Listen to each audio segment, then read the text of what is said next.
台南市南区喜树大天府万丰宫庙厅暗时热烈滚滚，由精彩的宴会秀替驾新年的建筑委员会寿辰大典亮开序幕。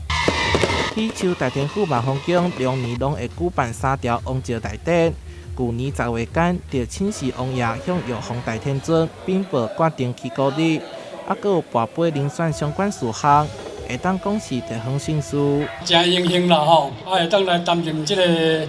咱的万丰宫三府千岁吼，这个建筑主委这个职位啦吼，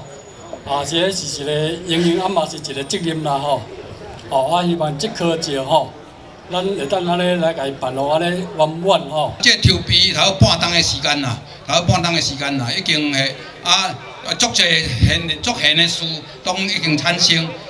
真感激。庙方也成立建筑委员会，由主委蔡中秀替建筑委员会主委王仁兰董事长披上彩带，随后颁发聘书，邀请市长王伟棣担任建筑名誉主委，立委陈廷辉、林俊宪担任建筑名誉副主委，建筑顾问团由在地议员来担任。12年前，咱的顶科石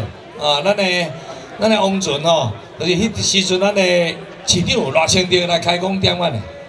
今年已经正做咱的赖清德总统